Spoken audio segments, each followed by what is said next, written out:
अस्सलाम वालेकुम, मैं सर श्री चंद वाधवानी आप सबको मेरे चैनल लेट्स लर्न में वेलकम करता हूँ।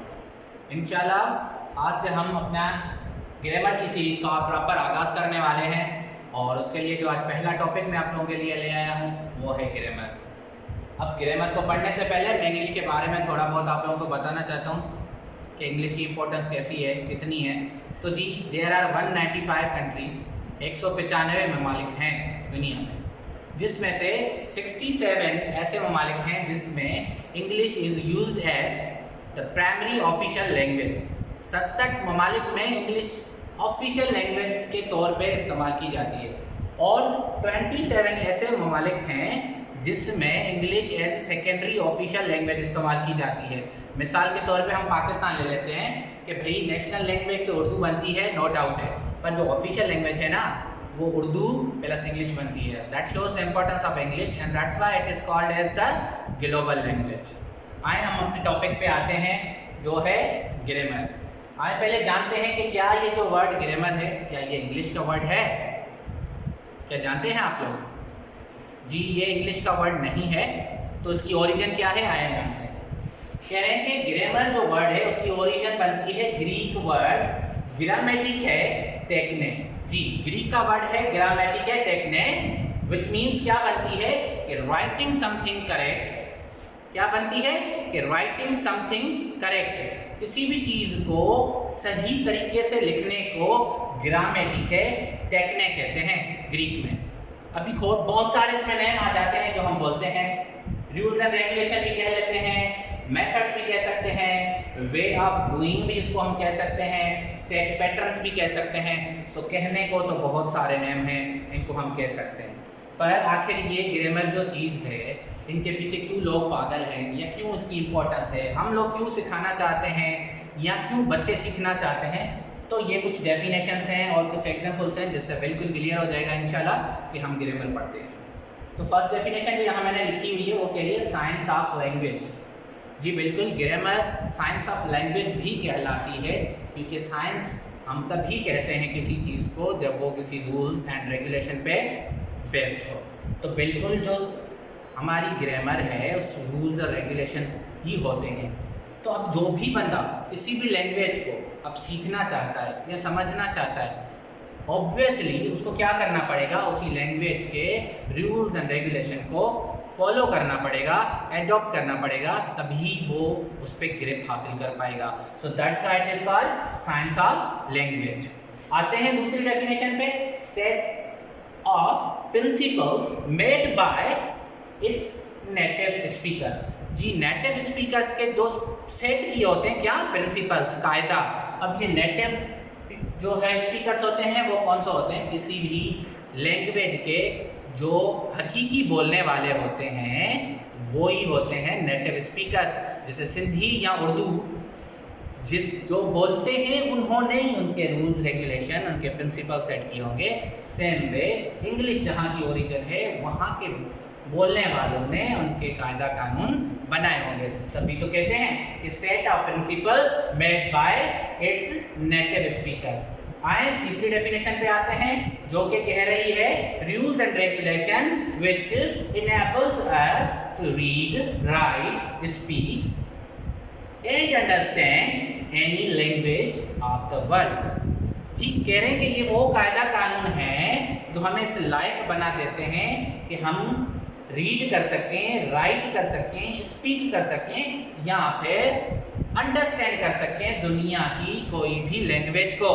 जी बिल्कुल, इसीलिए ही तो ये ग्रामर इम्पोर्टेंट है कि कोई भी लैंग्वेज अगर हम सीखना चाहते हैं या उसके बारे में हम जानना चाहते हैं तो उनके कायदा कानून ज़रूर हमें आने चाहिए। अब नहीं सीखेंगे तो क्या मसला होगा, उसके लिए कुछ एग्जाम्पल्स में हमने लिखे हैं। जैसे मैंने लिखा हुआ है what is your name, what is your name.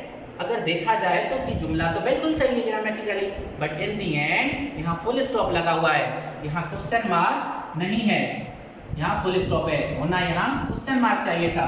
अब ग्रामेटिकली चलो बोलने तक तो ये ठीक हो जाएगा, पर अगर कुछ हम लिख रहे हैं तो कानून के मुताबिक अगर हम क्वेश्चन मार्क नहीं डाल रहे हैं तो ये जुमला रॉन्ग हो जाता है। आते हैं दूसरा जुमले पे, I tea take. I tea take. क्या ये सेंस दे रहा है जुमला? नहीं, बिल्कुल नहीं दे रहा, क्योंकि इंग्लिश ग्रामर कहती है कि पहले सब्जेक्ट आए, फिर वर्ब आए एंड देन ऑब्जेक्ट आए। यहाँ तो बात उल्टी बनी हुई है, यहाँ पहले सब्जेक्ट है, फिर ऑब्जेक्ट है, फिर वर्ब है।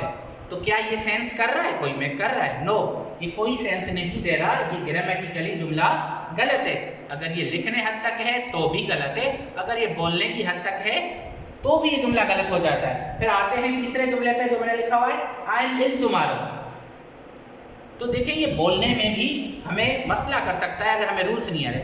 आई एम इल टुमारो, अब मैं इधर कह रहा हूँ कि आई एम इल टुमारो और मैं कहना चाहता हूँ कि मैं कल बीमार था, जो कि गुजरी हुई बात कर रहा है, पर यहाँ कुछ भी ऐसा जाहिर नहीं हो रहा। ये तो प्रेजेंट की बात कर रहा है, ये फिर आने वाले कल की बात कर रहा है, तो जुमला कोई भी सेंस नहीं दे रहा है। तो इस वजह से अगर हमें रूल्स आएंगे तो ही हम किसी लैंग्वेज को आसानी से लिख सकते हैं, पढ़ सकते हैं, बोल सकते हैं। यहाँ तक देखें कुछ एग्जाम्पल्स मैंने और दिए हैं। The word is catch, match, तो यहाँ जहाँ सी एच आ रहा है वहाँ हम क्या वर्ड उठा रहे हैं, उसका प्रोनाउंसिएट क्या कर रहे हैं, हम उसको च का आवाज़ दे रहे हैं। अब ये क्यों कर रहे हैं? ये इसलिए कर रहे हैं कि ये रूल है, तो अगर हम फॉलो नहीं करेंगे तो क्या हम इस वर्ड को करेक्टली पढ़ पाते?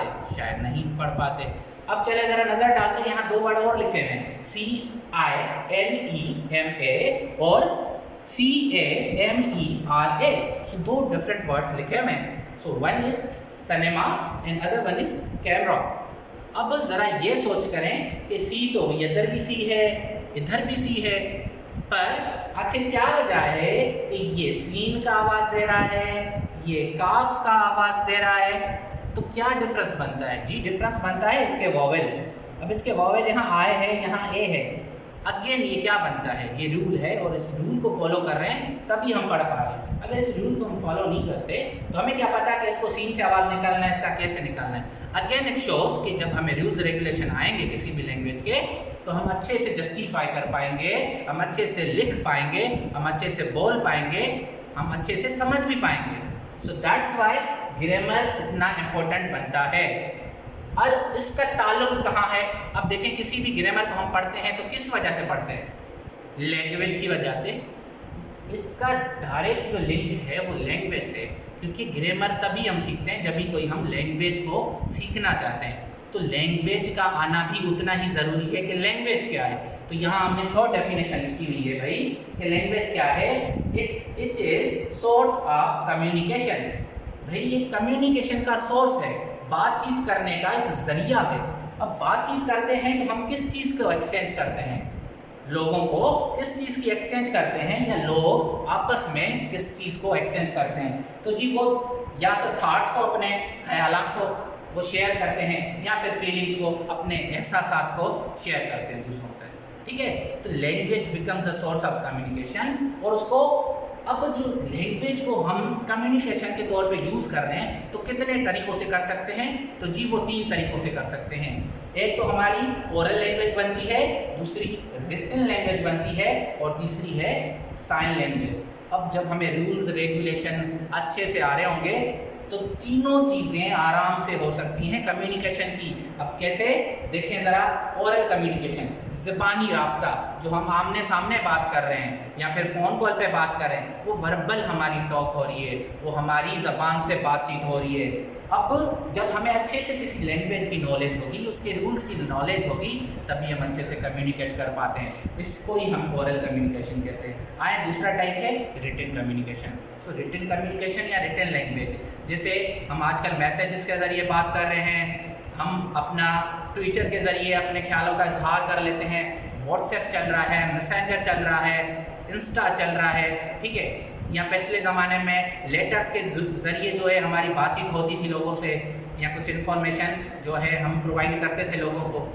तो इस तरह की जो लैंग्वेज है या कम्युनिकेशन है वो हमारी रिटन कहलाती है। आखिरी तीसरी हम टाइप पे आते हैं जो है साइन। अब ये साइन लैंग्वेज वो लैंग्वेज होती है जो हम इशारों के ज़रिए अपने ख्यालात का, अपने एहसासात का, अपने थॉट्स का, अपनी फीलिंग्स का इजहार करते हैं। जैसे कि अगर मुझे किसी को हेलो बोलना है, अब मुंह से मैं नहीं बोलूँगा क्योंकि मुझे इशारों के ज़रिए हेलो करना है, तो यूजुअली मैं क्या करूँगा? I will just do like this कि भाई हेलो। अगर मुझे सॉरी करनी है तो simply if I am doing this, तो ये बन जाता है क्या कि मुझे माफ़ कर दें, मुझसे गलती हो गई है। चलो मैं इस तरह की इशारा करता हूँ तो क्या बनता है कि वेल डन या विश यू गुड लक, तो दोनों मीनिंग बनती है। अगर कोई मुझे ज़रा इरिटेट कर रहा है, मैं बात नहीं करना चाहता पर इशारे के ज़रिए उसको चुप कराना चाहता हूँ, तो मैं क्या करूँगा, या इग्नोर करना चाहता हूँ मैं क्या करूँगा, सिंपली मैं अपना हाथ हथेली दिखाऊंगा सीधे और मुंह फेर लूँगा। इससे क्या जाहिर होगा कि टॉक टू माई हैंड, मेरा सर बहुत खाया, अब मेरे हाथ से ही बात कर ले। 2-3 और साइन ले लेते हैं। जैसे मुझे किसी पे गुस्सा आया और मैं धमकी देना चाहता हूँ, तो मैं क्या कर लूँगा, मैं कहूँगा तेरी तो अब खैर नहीं है, इसका मतलब बनता है। और सामने वाला भी मेरी तरह ही बिल्कुल ऐसा ही निकला तो वो भी ऐसे इशारा करेगा, जा भाई जा, तेरे जैसे बहुत देखें। तो देखें कि ये सारी चीज़ें लैंग्वेज की अंडरस्टैंडिंग किस लिहाज से बनेगी, जब हम ग्रामर को अच्छे से समझेंगे और उसको फॉलो करेंगे। तो यही आज का हमारा टॉपिक बनता है। उम्मीद करता हूँ आप लोगों को बहुत पसंद आया होगा। सो प्लीज़ लाइक, सब्सक्राइब और बेल आइकन को दबाना ना भूलें। नेक्स्ट वीडियो के लिए हमारा इंतज़ार करते रहिए। Thank you so much. Allah हाफ़िज़।